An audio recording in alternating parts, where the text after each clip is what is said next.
back with the Mechanics Chess Social, Fridays at noon.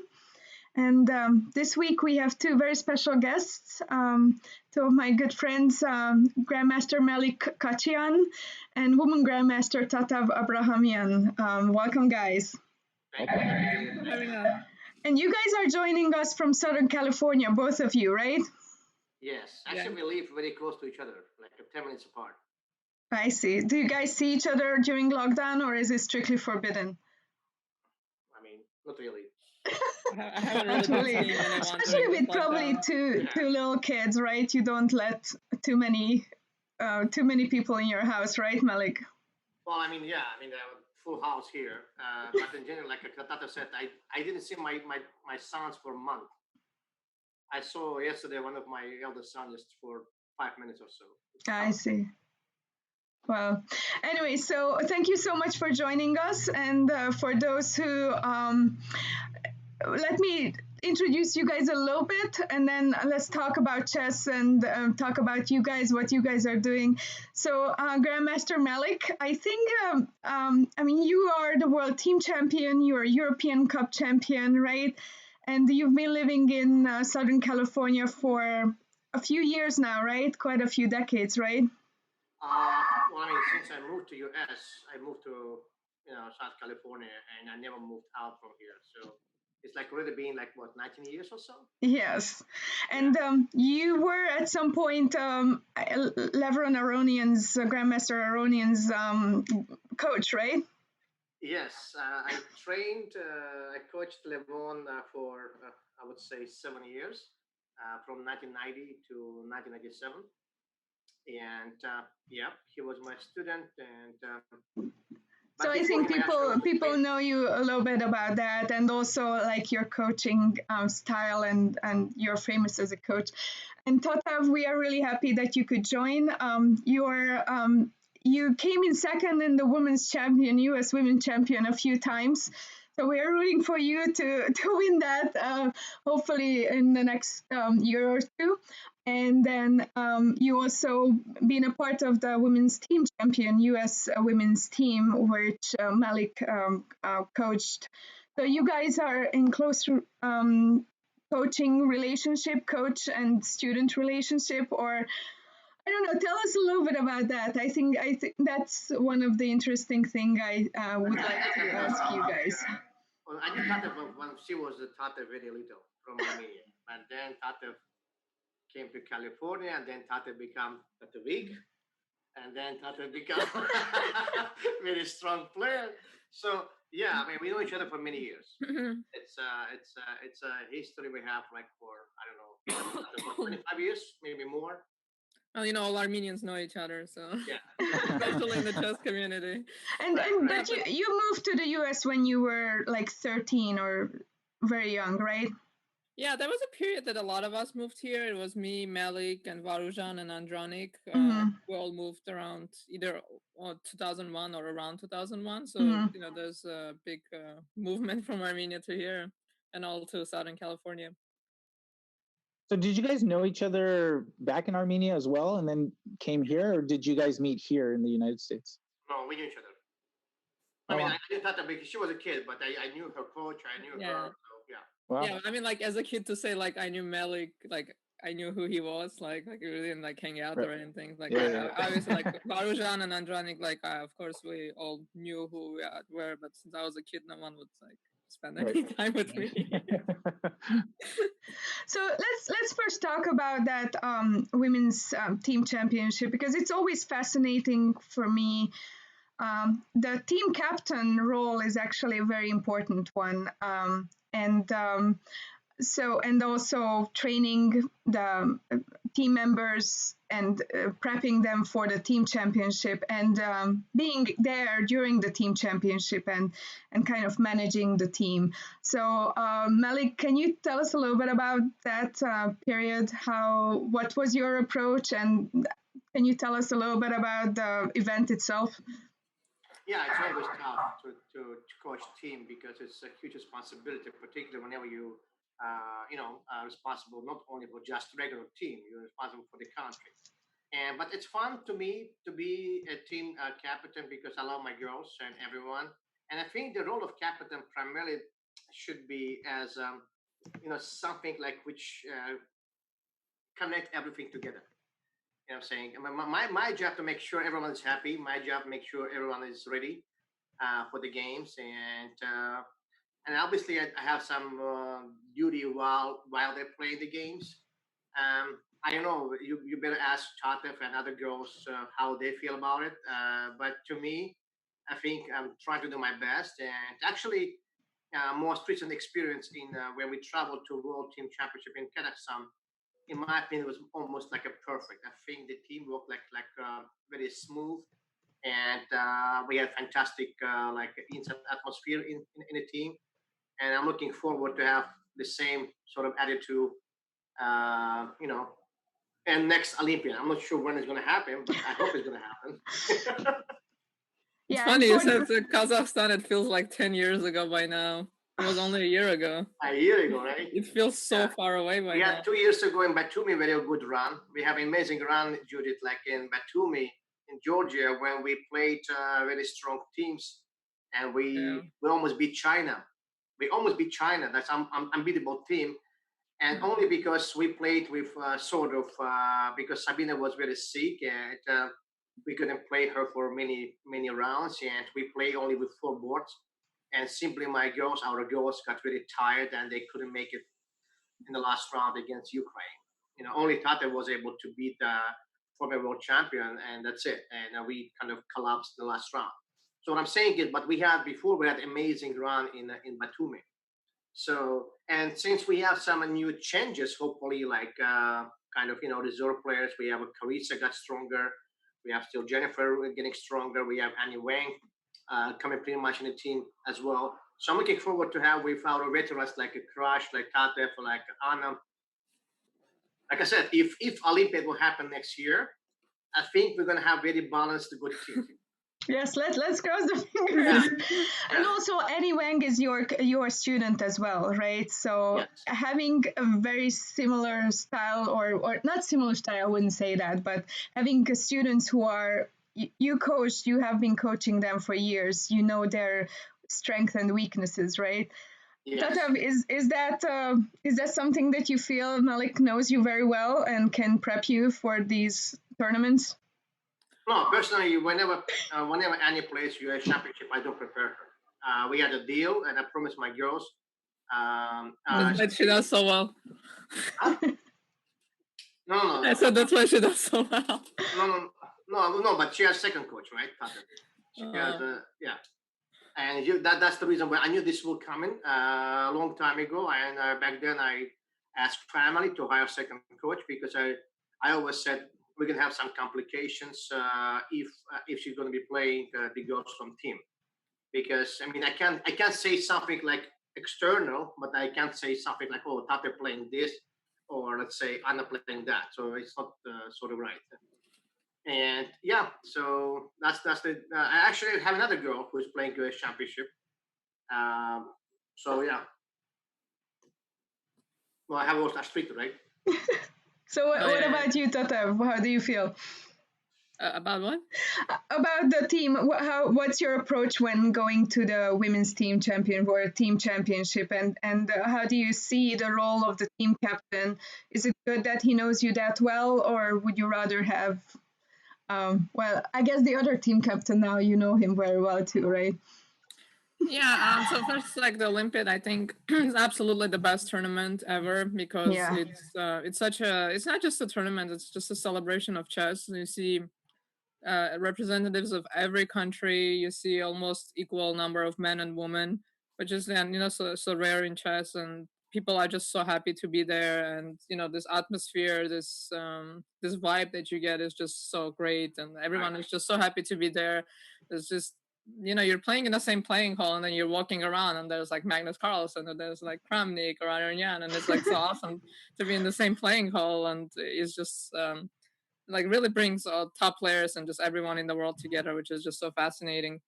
And Our team has been doing really well. We're not so when you say like how the role of the captain, so we don't have the same kind of team training like other like Russia and China. You know, they get together throughout the years. They do trainings together. They have camps. Like we don't have that.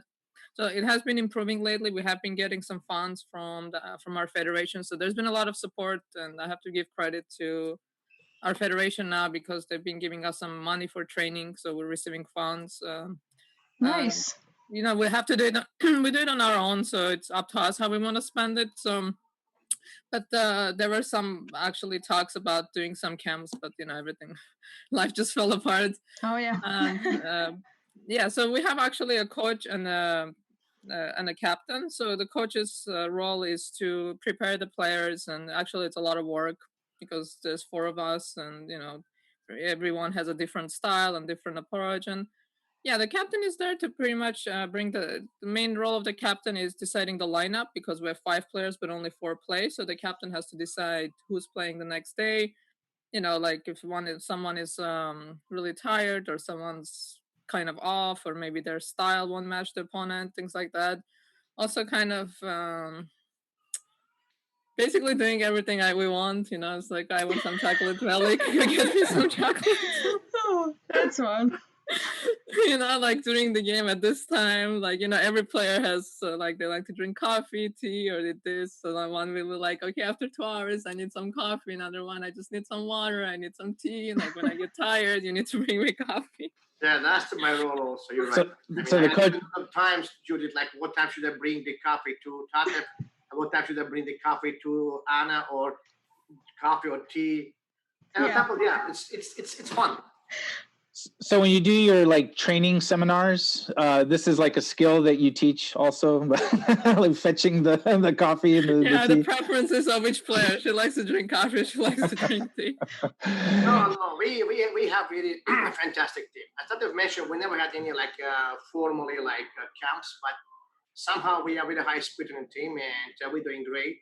And even being team captain, I'm trying to provide also some coaching help to our team. So we're sort of saving that position as well. And I mean, last 2 times, like I said, we've been doing almost perfectly.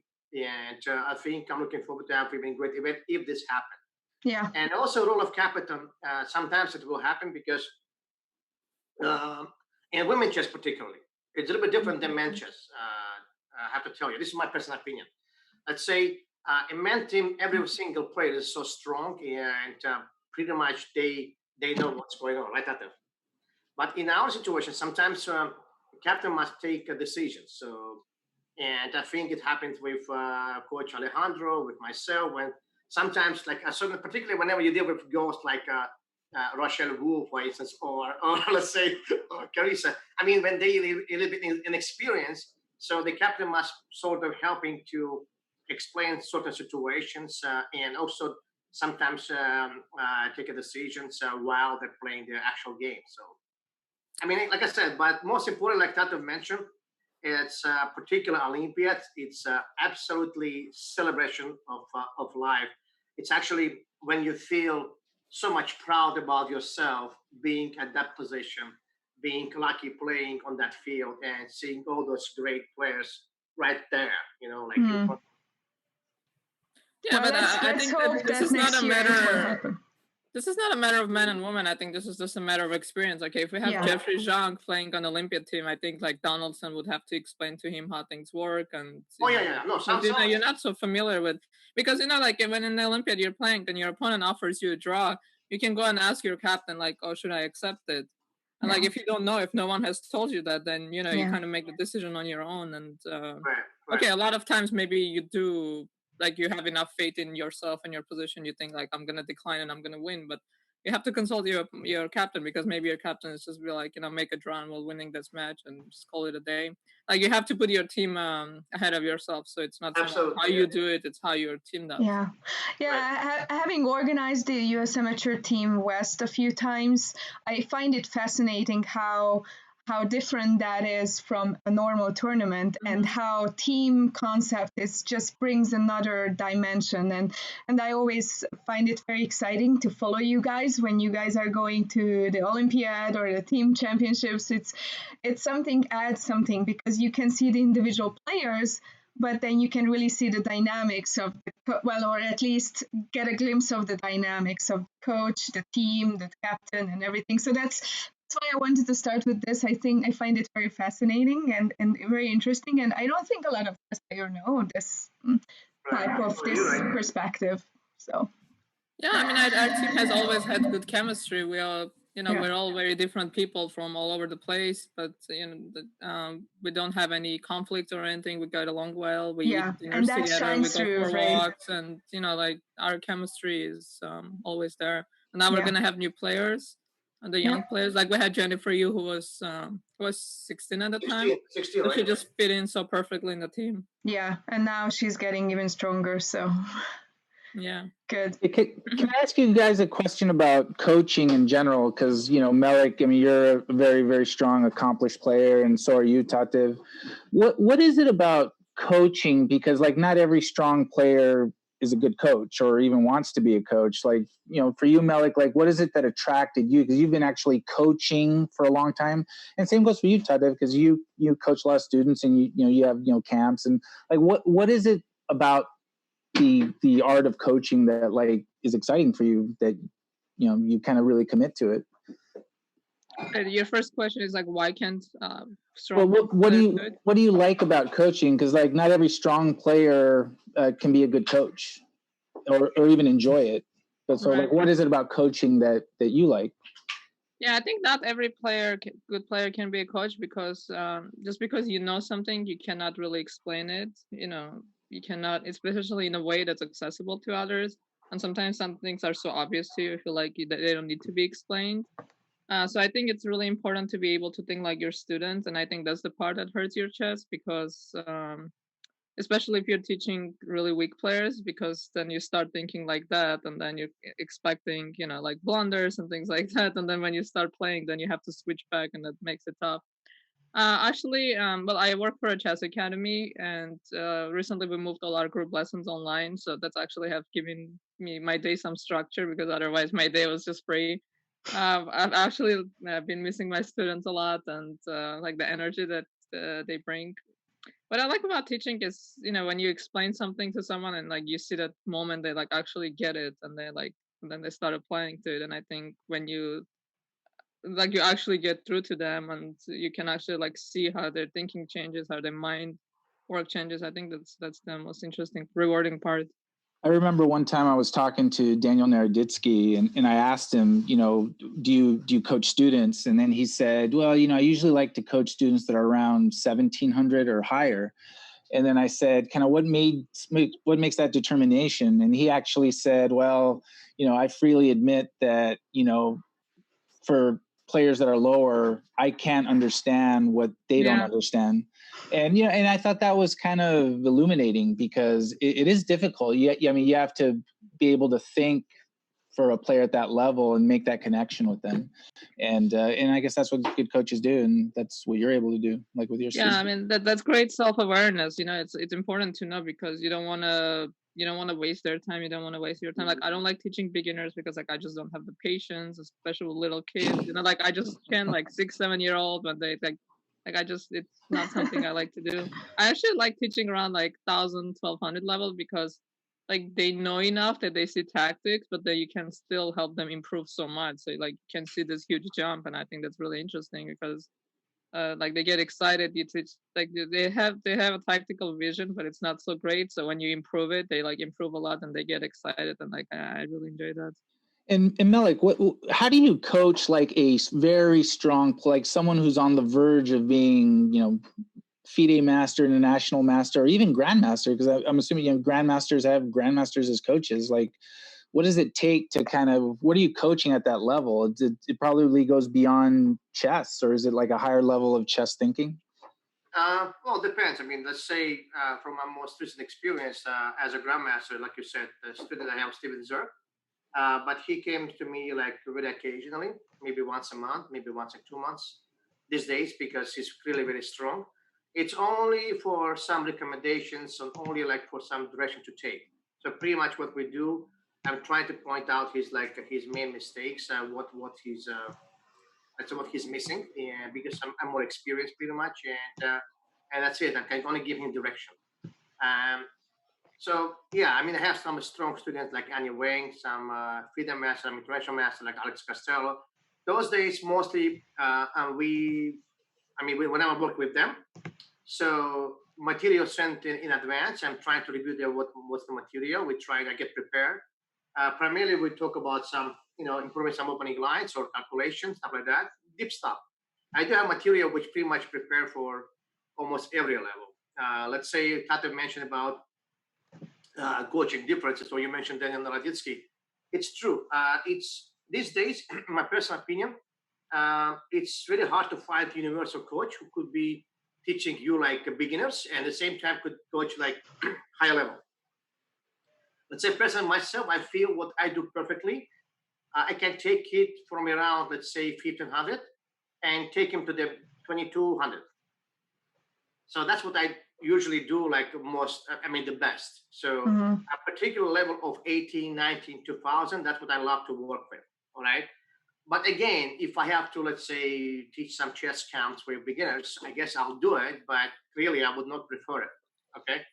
So, because like Tata said, it requires a little bit more patience. It requires actually to come down for the kids' level and become a kid like them and a little bit, play with them, which I like to do it. I mean, I love kids anyway, so I have my own, too many. But it's a little bit different, So for the record, you have 4 kids, right? 2 adults, almost adults, right? And 2 newborns, yes. right? Officially, yes, 4 kids. Officially? Oh, wait, there's an official on the record. Anyway. I have 4 kids, true, and have a stepson. So I'm counting as 5. So how are you guys dealing with, the changing conditions of the chess world now? Like, a lot of stuff. I mean, we're kind of limited to like online activity and like how's kind of like the clubs in your area? I mean, what are you doing to kind of make adjustments to what it is now? And kind of what do you see the future? I think this kind of distance learning is here to stay. I think even once we go back to schools and everything, I think kids will get used to online teaching and learning. And I think these group lessons that we do, at least some of them will stay, because when kids have so many activities as it is, like a lot of my students, they would ask for a private lesson, and then you're like, okay, let's do it. What day? And then they'll give you this like schedule of 10 activities that they have, and then you cannot fit that's like 1 hour of lessons. And so I think this kind of thing is here to stay because it's so convenient. You can do it, especially as chess players, we're so lucky to have this, because other athletes, they just I don't even know what they do. So at least we have this access and this option of teaching online and playing online. Yeah, so I've been doing online lessons. As far as my own chess goes, it's really hard. Like I've been having a really hard time with it. It's hard to find a motivation with no tournament inside, no, like we don't even know when this thing is gonna end. Forget the chess. So it's really hard to focus on your chess or try to find a motivation when there's no point where you're gonna play. But I've been playing some online tournaments. I played Tile Tuesday on chess.com. They do the isolated queens event for women once a month, so I played in those. I've actually tied for first in the second one, so that's been fun. So I try to, I try to at least make those online tournaments serious and try to take them seriously. But again, it's just not the same. Like sitting in a tournament hall facing an opponent and playing online, they're just two completely different experiences. Sure. Yeah, I mean, I can't take personally those online tournaments seriously. I mean, I only can play for 3 minutes full, so for fun. I try to play sometimes those online events more than 3 minutes full, but I feel it's not the same as like Tata mentioned over the board. Yes, we made some adjustments. Obviously, everyone making adjustment. I myself also made adjustment, which I had never teach like online group lessons before, but because of this pandemic and everything. I actually registered my own company with USCF, and now I'm teaching my own classes, like with group classes. Averaging like almost like every day, like 6, 8, 10 kids. So yeah, I mean it's interesting, interesting kids teaching. Yeah, it's not the same because you want to see the kids' eyes. But I mean, these days, I wouldn't say we made so much adjustment because I've been teaching online like even before. So, but before it was only like a private lessons, and I never really taught like group lessons. But again, the only adjustment I personally made, I started to teach those group lessons, and that's it. I had a commitment with Seattle Chess Club, Pacific Northwest. Like I said, I opened my own company also. So I do my own classes, and that's it. I mean, looking forward to play maybe some. I'm not really playing these days, but about no one knows when things will get back to normal. No one understands when. So I personally feel it's going to be no less than September, October. I think the whole summer we are staying home. So yeah, unfortunately, we are seeing with the World Open just got cancelled or postponed indefinitely. So these are hard times. But we see more and more organizations putting together tournaments, online rated tournaments. Some are for prize funds.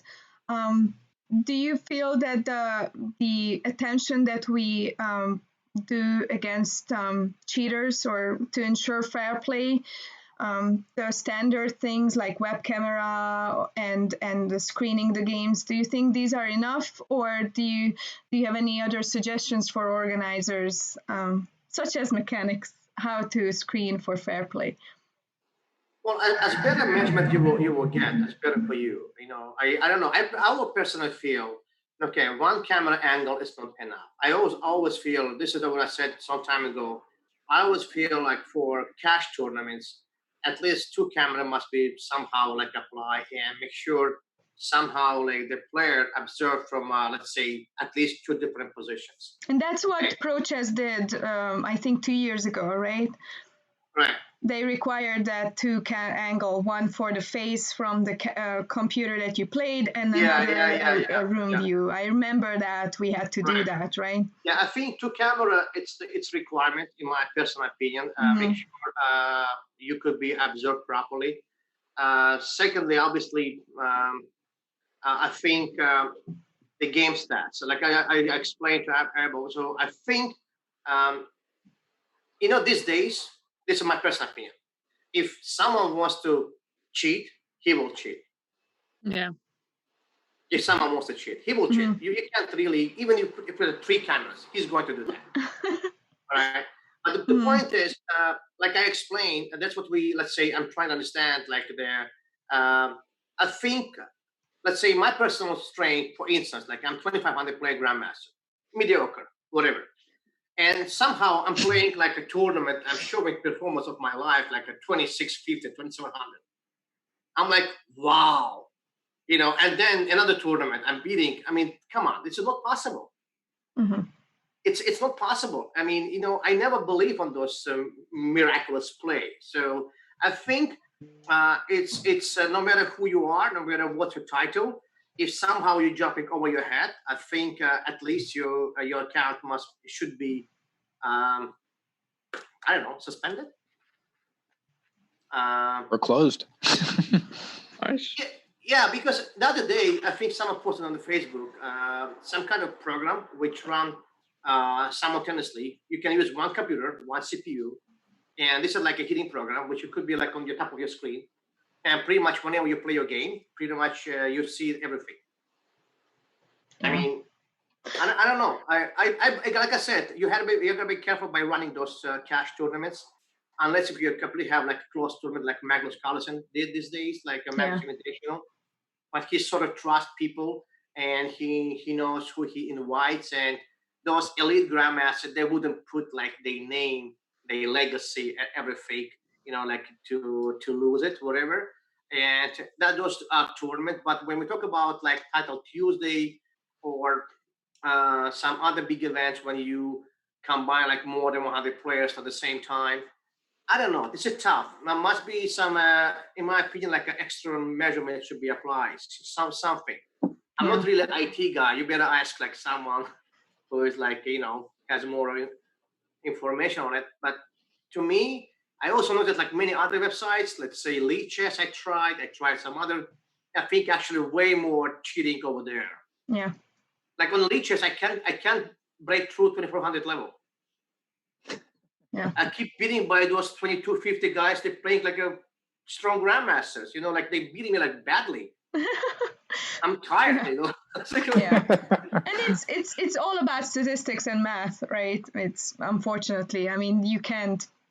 Yeah. I mean, sometimes you play some game. I mean, 3 minutes full, 3 minutes to whatever. You play some FIDE master, and he plays the game. You can clearly tell the game. You can clearly feel that this guy played like easily 2600 performance, like easily, because he just outplayed you like a left and right. He never gave you any chance to like survive. Like, wow. Anyway, it's such an unpleasant feeling, when you think your opponent's cheating. Because if you want to play an engine, you're gonna play an engine, right? Like why waste my time? Yeah. That's what I feel. I think this is the game I play engine. Yeah, I'm trying to play engine. Let's see what's going on. I'm trying to send those requests to the new ranch, and because I'm admin on chess.com, I can actually shut down account myself, but I'm not do that. Never. I think I have done like maybe a few times in my life, and then I've been told, "Don't do it, Melik. Just report those games to us, and we will decide." And I'm tired to send those reports because I mean every day, trust me, every day. Yeah. I'm seeing people are doing those things. So and I mean we had that too, but all we can do is be vigilant and act on these. Yeah, unfortunately. Right. I think it's just all about people, Julie. Some people, they will do that no matter what you do. Yeah. The other thing that we discussed, I don't know, I think it was someone from the East Coast, is that I think with these methods of detecting cheaters, they're gonna catch these cheaters a little bit faster and better and just will eliminate them, right? So these accounts get closed, right? So we just have to establish a rate of closing these cheaters accounts faster than the new cheaters are emerging, and then hopefully eventually we'll have a clean field, right? Or at least the biggest problem for me, that's what for me most annoying, when I see those cheaters actually title players, even among grandmasters, Yeah. Some known names, and they've been catched. I mean, that's the kind of ridiculous part. Why would they do that? I mean, we're supposed to lead the road. We're supposed to teach everyone how it should be, how we should play chess, and then. Yeah. Well, even for us at mechanics, it's kind of like it's kind of a different psychological experience because I mean, we've had instances of fair play violation where accounts were closed, and these are some of them are players that are known to us, and it's just a thing that cheating in chess is just something that happens, and some people get caught up in it, and and what do we do, and how do we move forward? Some time ago I stopped even playing over the board around here because I feel like every time whenever you travel for those small tournaments like around the West Coast, you feel like people keep running to the toilet for some reasons, and that's why I only start to pick like a St. Louis Chess Club, because I always felt like that's the only area when I can feel like absolutely secure and play the game without being worried about like what's going on. Yeah. Well, when you got $1 billion, that helps. Let's start away from the fair play. Extra security needs to be applied, because these days, honestly, it's like it's a life. Even if you open the line, get back to normal life. Trust me, all those Swiss events, like World Open you mentioned, on any other event, I'm sure there is people there who is doing some bad stuff. Yeah. Okay. Particularly whenever you travel for World event, World Open, for those who is playing class prices. Yeah, for those class prices, because whenever you tell someone under 1800 who is basically no one in chess world, and that no one could get like a $10,000 price check. I mean, he's thinking, you know what? Tomorrow I'm going to go to the college, so hey, why not? Let me figure out something. You know, I mean, it's just Anyway, Tatev, let's steer away from the fair play stuff. I think we covered that. Can you tell us a little bit about the your role in girls chess, women's chess, your participation in the isolated queens, and I understand you had to stream as well, right, in order to qualify for the prize. That's an interesting requirement. Can you tell us a little bit about that? So Isolated Queen is a tournament that Jen Shahadi and Alexander Botes came up with. So Botes has this events every Saturday. They do fundraising, not a tournament, but she'll like play a match against another streamer. So it's a way to promote another female streamer and to raise money for US chess women. So they came up with this idea of doing a tournament for women called, which I think is a very clever name, Isolated Queens. Of course, it's drew a lot of participation. It was second one, had over 100 players of all ratings. Like I emailed a lot of my students, and it's a tournament to play in. So of course everyone wants to do it. Yeah, streaming and playing is I find it to be quite challenging. Playing as it is already difficult. So when you add another element to it, it just becomes super difficult. So I think. I used to stream some at some point, and then I stopped, and I haven't really gotten back to it. I only do it for the Isolated Queens event, and it's really interesting. It's a different kind of thing because you're there to entertain, so it's hard to focus on your game and but I think if you're playing in a tournament, I think your audience understands, and people find it fascinating, and people are like rooting for your life, so it's kind of fun. I know Hikaru is doing amazing in streaming. He has like 17,000 viewers at a time or something. Yeah. Really crushing, which is amazing for chess, of course. It's just killing it. And he has all these other famous streamers that are coming in. So that's, I think this is something that's going to pick up and something that's going to keep going even after this is done, because all these events and everything, this is, I guess, is the future, and that's where we are. When you stream and play, are you literally just thinking out loud, like what's in your mind at the moment? Or do you sort of make a conscious, like, I kind of want to bring this to my presentation, or? I think out loud, if it gets too tense, like I don't do anything. I was actually watching Khachiyan streams, and she just like doesn't speak at all when she plays. She just like plays, and then after the game she'll like talk, and she still has a lot of viewers. I think what streaming has really taught us is that because a lot of times like so much of our focus is on the top players and everything is catered to the top players, but there's so many players who have so many different needs. Like they'll watch someone lower rated because they're more entertaining, because they're more accessible, because they blunder like if I'm a weaker player and I'm watching someone who blunders like me, maybe that something I can relate to. So that's what I enjoy. Like I don't want to watch Hikaru doing like 10 different things, talking and then like beating like some GM. Like that's not relatable, right? Or Daniel Naroditsky with his bullet chess, right? I find it fascinating how fast he plays. He's like talking, he's like drinking, he's like beating grandma. Like what are you doing? Like I can do the same thing. I watched him a few times, by the way. He's amazing. He's like number one by far. Yeah. He's just fantastic. Yeah, the guy like gets everything together. Like he talks, he smacks, he jokes with everything, and almost chess too. And he's playing well, at the same time. So but what you said, Tatev, I actually wholeheartedly agree and support this. That I think we need more of those streamers who can bring real life examples to chess players, and you doing it for the girls, and girls can see, well, actually it can be entertaining, and that's why I think Botes, what she's been doing, it's really, really great to show that a player at her level or player at any level, a female player, can be entertaining. The same as we have Josiah Sturman started streaming a few months ago, I think. And I find it very cool to have younger kids as well just start doing it, and people can see how they think, how they are, and then casually playing. Yeah, we should see more of these 15, 16, 1800 players stream, right? Yeah, and this has been a big adjustment for me because the culture that I come from, chess is such a serious thing in Armenia. Yeah. I was raised, when I went, my parents took me to chess. They didn't take me to chess so I can do better in math. They took me to chess and I started improving because they wanted me to become a chess player. That's why you go to a chess school, to become a chess player. People, parents are always like, oh, do you think my kid is talented? There's any hope? That's your goal. So for me to, in the US, so much of the focus is I want my kid to do something intellectual. I want my kid not to be in front of a computer.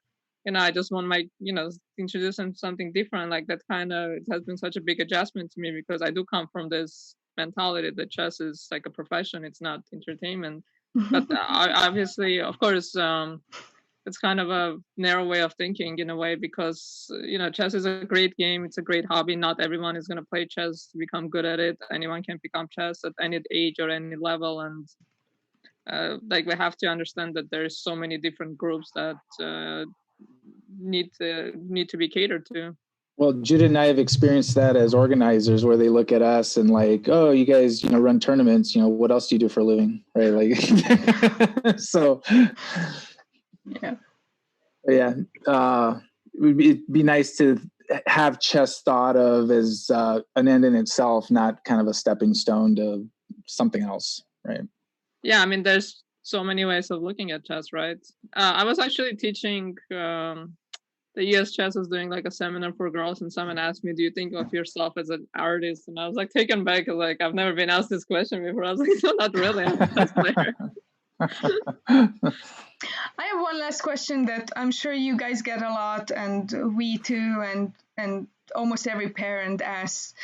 Okay, you all know that there's the plateau around 1100, 1100, and then 15, 1600, and then again 1900 or whatever, right? How do you get over these plateaus, right? Every parent asks us, and I'm guessing you too, right? What should we focus? What should they focus on? What classes or tournaments? Do you suggest playing at tournaments a lot when we get back to it, of course? Or do you think once a month tournament and then just focus on your games? Which one is better, do you think? Or what do you suggest? Okay, I can start, I guess. Yeah. Every coach has his own way, I assume. But personally, myself, I always tell all my students to not go back to the game, to the tournament before they haven't analyzed the previous tournament. They haven't analyzed the mistakes and learn from their mistakes.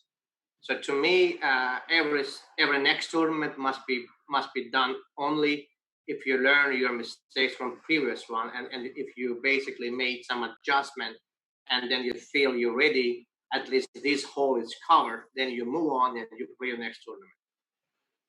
So playing, jumping from tournament to tournament, perhaps occasionally, maybe you do that. Because when your schedule is too tight, let's say you have to play, two weekends in a row, for instance. But otherwise, always take a break.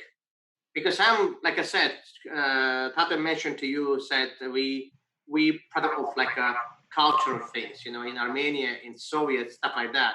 And when I grew up, it was even say more strict than Armenia. It was like a Soviet. And we grew up the way how I understood chess, always taking breaks between tournaments, at least 2 weeks apart. Make sure you work on yourself, you work on your games, and then you see what's going on. If there's a progress, then you move on for your next tournament. Yeah, there is different because I also remember in Armenia it wasn't recommended playing a lot of tournaments in a row. You would take breaks, and here they're even playing blitz between rounds or before your games would be no, you cannot do this. But it's a different mentality. I think things are different now. Kids are trained different. Of course, I think time moves on and things change. One thing that I miss about group lessons online is when we're teaching in person.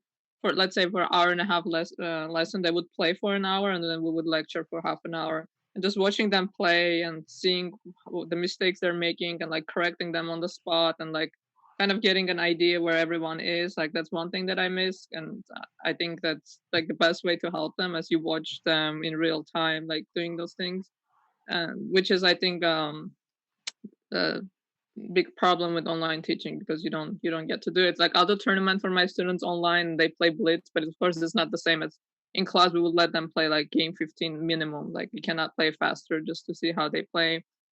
Yeah, I think for kids, younger kids, like weaker kids, playing a lot is very important. But as you get stronger, yeah, I agree with Melik. A lot of doing your own work, studying, trying to fix your mistakes. I think having a coach is very important. Like, until recently, I've always worked with a coach. There's always someone guiding me, helping me. Maybe in a way, like spoiling me too much, like doing a lot of work for me, like fixing my openings and everything. So, there are some things like I haven't learned how to do on my own until even recently, I would say, because I always had a coach doing things for me. But I do think having a coach is very useful. Of course, not everyone can afford such a luxury. But of course, for 1100 especially, like, I think tactics, different kind of tactics, this tactical vision is so important. Right. Sounds good. Abel, do you have anything else?